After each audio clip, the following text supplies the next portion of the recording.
आप विचार करो कि आर्य समाज के उत्सव में हमें नारी सशक्तिकरण क्यों लिखना पड़ा। कुछ तो कारण है ना कि हमको यहाँ लिखना पड़ा कि नारी को सशक्त करने की आवश्यकता है, और बहन ने वही बात बिल्कुल पुष्ट कर दी। कारण उसका ये है, आप ये बताइए गायत्री मंत्र नहीं पढ़ना चाहिए, और ये बात डंके की चोट पे कही जा रही है उस देश में जहां पे ऋग्वेद का उदाहरण देते हुए कहा जाता है कि स्त्री ही ब्रह्मा बभूविथा, स्त्री यज्ञ की ब्रह्मा होवे, और ब्रह्मा को चारों वेदों का ज्ञान होना चाहिए, और गायत्री मंत्र ब्रह्मा जी पढ़ेंगे नहीं। तो मैंने उसमें एक तर्क दिया, मैंने बोला इसके दो उत्तर माने जा सकते हैं। या तो आप हमें इतना बुद्धिमान मानते हो कि धियो यो न प्रचोदया, सद्बुद्धि की आवश्यकता हमको नहीं है, महिलाओं की बुद्धि सती होती है, खराब नहीं होती। या तो एक ये तर्क है, हमको बुद्धिमान मान लो, ये बात आप मानेंगे नहीं। दूसरा तर्क ये है कि आप ये मानते हैं कि सद्बुद्धि की आवश्यकता हमको है ही नहीं, मात्र बुद्धि ही हो, चाहे वो डॉक्टर वाली बात है ना, किडनी चुराओ या इलाज करो, केवल बुद्धि आपके पास होनी चाहिए, सद्बुद्धि नहीं चाहिए।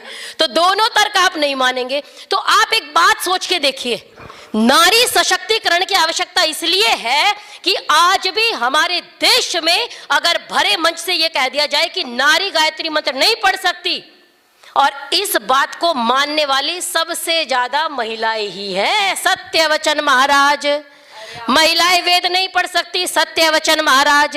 महिलाएं गायत्री मंत्र नहीं, मैंने कहा ना बड़ी प्यारी होती है महिलाएं, बड़ी प्यारी, प्यारी कह लीजिए, भोली कह लीजिए। और मैंने कहा ना अगर शब्द कह दूंगी तो बुरा लगेगा, लेकिन भोली अच्छा लगेगा, बड़ी भोली होती है। मैं एक उदाहरण और दे रही थी, चाहे पत्नी कितनी प्यारी हो उसे भेद बताना ना चाहिए। लड़ाई इसी बात पे आपने बताया नहीं था जी, आप ही ने तो कहा। तो हम दिमाग नहीं लगाते, चल रहे हैं गायत्री मंत्र नहीं पढ़ना चाहिए। परसों यही तर्क देके मैंने रील डाल दी। अब कई लोग कह रहे हैं आप शास्त्र पढ़ो, मैंने बोला शास्त्र लेके आओ, दिखाओ तो सही। समाज में मिलावट का कारण ही यही हो गया, इतने पतित हुए कि आज तक संभल नहीं पा रहे, लेकिन आज भी बुद्धि नहीं लगा रहे। हम कौन थे? मैथिली शरण गुप्त की पंक्तियां हैं, हम कौन थे? अभी बहन बता रही थी भारती और शंकराचार्य का शास्त्रार्थ होता था, हम वो थे कि अगर मेरे पति हार गए, मैं अर्धांगिनी हूं, अगर मैं नहीं हारूंगी तो हारा हुआ नहीं माना जाएगा। और शास्त्रार्थ क्या करती थी? हम वो थे। इसीलिए कहा क्या कर नहीं सकती यदि शिक्षिता हो नारियां। साक्षर नहीं कहा, अक्षर ज्ञानी नहीं कहा, क्या कर नहीं सकती यदि शिक्षिता हो नारियां। और रण रंग सुधर्म रक्षा कर चुकी सुकुमारियां। बोलो नर से नारियां किस बात में है कम हुई, मध्यस्थ शास्त्रार्थ में वे भारती के सम हुई, मध्यस्थ शास्त्रार्थ में वे भारती के सम हुई। ये बराबरी की आवश्यकता है। बराबरी में ये नहीं वो 9 बजे आता है तो मैं 10 बजे आऊंगी, पिंजरा तोड़ो अभियान, ये आवश्यकता नहीं है। जब कभी भी चले जाओ यूनिवर्सिटी के गेट पे, अलग डिजाइन के कपड़े, आपको समझ में आएगा कौन महाशय बैठे हैं, किस लिए बैठे हैं। उनकी मांग ये नहीं है कि हमें भी गायत्री मंत्र पढ़ने का अधिकार मिले, हमें भी यज्ञोपवीत। बहनों को यज्ञोपवीत का मतलब ही नहीं पता। जिन्होंने सुबह उठ के दो आजादी का मतलब ही बस यही किया है, तो उनको कुछ नहीं पता। लेकिन पिंजरा तोड़ अभियान, बराबरी मतलब अच्छे में करो ना, क्यों नहीं करते हम अच्छों में बराबरी? मेरे को कोई मना करे आप गायत्री मंत्र नहीं पढ़ सकते, यही पढ़ूंगी, तू रोक के दिखा, ये है तर्क। लोग कहते हैं और जी हमको, आप ये समझिए कितनी बड़ी हानि होती है एक शब्द से। लोगों ने कहा आप मंदिर नहीं जा सकते, हमने कहा ठीक है हम जाएंगे ही नहीं, छोड़ दिया। आप नहीं जा सकते, अच्छा हम भी नहीं जाएंगे। आप आर्य समाज नहीं जा सकते, हम नहीं जाएंगे। आप यहां नहीं जा सकते, हम नहीं जाएंगे। क्यों नहीं जाएंगे? क्यों तो पूछा होता, ये आपका अधिकार है, ये आप पूछ सकते हैं। अगर आप गायत्री मंत्र पढ़ेंगे तो मैं भी पढ़ूंगी, ओम भूर्भुवः स्वः। आप सोचो ना, धियो यो न प्रचोदयात्, सद्बुद्धि की आवश्यकता हमको नहीं है, लेकिन ये सवाल नहीं करते। यहीं पे हमको बराबरी नहीं चाहिए, बराबरी चाहिए 10 बजे मैं हॉस्टल में आऊंगी, अगर पूछ लिया वार्डन ने तो उसकी लंका लगनी तय है। यही तो बराबरी चाहिए। अगर ट्रेन में जरा सा भी, आप ये समझिए बराबरी का मतलब क्या होता है। बराबरी का मतलब होता है कि पति की मृत्यु हो जाए, पति दुनिया में नहीं है। आज का समाज होता तो विधवा कह के ताने मार मार के मार देता, ये हमारी कमी है। एक समाज का सच ये भी है, ये भी हमको स्वीकार करना पड़ेगा। एक सच ये भी है कि बेटी हो जाए तो अरे लक्ष्मी जी आई है, क्यों लक्ष्मी जी आई है, बेटी है भाई, स्वीकार करो ना, कोई बात नहीं। दूसरी, अरे कोई बात नहीं बेटा भी हो जाएगा, क्यों भाई, ये बात हम बात नहीं करते, लेकिन याद रखिए कबूतर की आंख बंद कर लेने से समस्या हल नहीं हो जाएगी। बेटी हुई है, बाप को समस्या नहीं, माँ को समस्या नहीं, दादी को समस्या नहीं, दादा को समस्या नहीं, पड़ोसन आएगी गंदा सा मुंह लेके, अच्छा बेटी हो गई, कोई बात नहीं बेटा भी हो जाएगा, ऐसे घबराने की बता भगवान ने इसी घर में देनी थी। तो अब विचार करो, यही तो समाज का सच है ना। क्यों हम नहीं बात करते इन मुद्दों पे? ये भी समाज का एक बहुत बड़ा, और मैं आपको बताती हूँ 75% की आबादी यही है।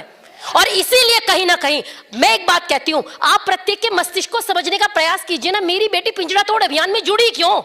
मैंने क्यों नहीं समझा कि मेरी बेटी को पीड़ा क्या थी? मेरा व्यक्ति धर्म छोड़ के गया क्यों? मैंने क्यों नहीं समझा? मेरा बच्चा काला पहाड़ बना क्यों? मैंने क्यों नहीं समझा? मेरा व्यक्ति मेवा इतना कट्टर नहीं था, सामान्य बेचारा धर्म परिवर्तन हो गया, लेकिन उसको बेचारे को कुछ नहीं पता, ना उसे उधर का आता ना इधर का ठीक आता, लेकिन उन्होंने मजबूत बना लिया। हम अपना घर बैठ कर कह रहे कोई बात नहीं, हम तो ठीक है, कुछ बात है कि हस्ती मिटती नहीं हमारी, हम खुश है। करो ना इन मुद्दों पे बात, क्यों नहीं करते? एक व्यक्ति का जाना, एक बच्चे का पिंजरा तोड़ अभियान में जुट जाना हमारी असफलता है, स्वीकार करो। क्यों नहीं लाए अपनी बच्ची को? उसको बताओ बराबरी है, मंत्र पढ़, हमको बराबरी का अधिकार दिया जाता है। आर्य समाज के उत्सव में आना है, अकेले चल के आते, कोई दिक्कत नहीं, कोई मना नहीं करता। लेकिन अगर मैं ही कहूं मुझे भी आजादी के नारे लगाने हैं तो घर वाले कहेंगे घर बैठो। ये बात नहीं करते। इन मुद्दों पे भी बात करेंगे तो हमारी बेटी किसी अभियान में नहीं जुड़ेगी। आप अपने बच्चे को इतना प्यार से लेके चलो ना कि वो अभिमन्यु बने, इतना प्यार से लेके चलो ना कि आपकी बच्ची पति की मृत्यु हो जाए तो 23 साल की नवयुवती घबराती नहीं है। किन अंग्रेजों के सामने जो कहते थे कि सीना उनके राज्य में सूरज नहीं डूबता, उन अंग्रेजों के सामने एक बेटी खड़े होकर कहती, आप पढ़ के देखिए वृंदावन लाल वर्मा की झांसी की रानी, उसने कहा मैं जीते जी अपनी झांसी नहीं दूंगी। यह है सशक्तिकरण। इस सशक्तिकरण की बात क्यों नहीं करते हम? उसी के लिए सुभद्रा कुमारी चौहान ने कहा था सशक्तिकरण की परिभाषा चेंज हो गई, लेकिन वो बच्चे भी अपने हैं। अपना भाई काला पहाड़ ना बने, अपनी बच्ची गलत अभियान में ना खड़ी हो, उसे खींच के लाने की जिम्मेदारी हमारी है, क्योंकि है तो हमारी बेटी, उसको लाने की जिम्मेदारी। आप सोचो कि उसने कहा मैं जीते जी अपनी झांसी नहीं दूंगी। हम कहते हैं पुरुष हमारा साथ नहीं देते, ये नहीं देते, पूरी झांसी साथ खड़ी हो गई थी एक महिला के आह्वान पे। विचार तो करो, आप अच्छे आंदोलनों को लेके चलो तो सही, आप लीड करोगे, लेकिन आप में ताकत होनी चाहिए। अब आपको आंदोलन ही करना है, 9 बजे घर आना है, तो अपने वाले भी और विरोध में हो जाएंगे।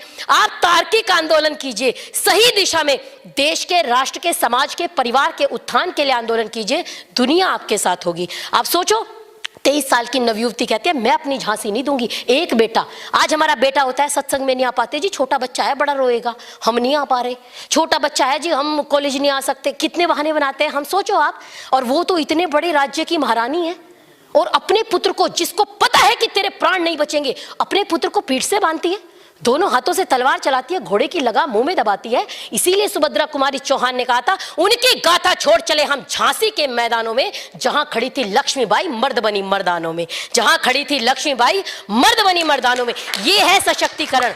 और आपको लड़ना है तो अच्छे मुद्दों पे लड़िए। हम गायत्री मंत्र पढ़ेंगे, जैसे बहन ने कहा अगर 4 महिलाएं वहीं खड़े हो जाए, पंडित जी हम तो पढ़ेंगे, आप पे जो होता हो कर लो, बात खत्म। होना ही नहीं आगे, लेकिन आप मजबूत नहीं है। पुरुषों की गलती मत बताओ, आपसे ही नहीं बोला गया, आपने ही नहीं कहा। यज्ञोपवीत का अधिकार, अभी आचार्य नंदिता जी आपके आर्य समाज में भी आई है, इतनी प्रतिष्ठित लोग हैं, इतनी कन्याओं का निर्माण कर रही हैं, उन्होंने यज्ञोपवीत संस्कार कराया, तो आर्य प्रतिनिधि सभा ने ट्विटर पर डाल दिया। और मैं उसमें कमेंट पढ़ रही थी, आर्य समाजी बिल्कुल पागल है, किसी को भी यज्ञोपवीत दे देते हैं। और महिलाएं उस कमेंट को बड़े मुस्कुराते हुए पढ़ेंगी, उनको समझ में नहीं आएगा आर्य समाज तुम्हारा वकील है।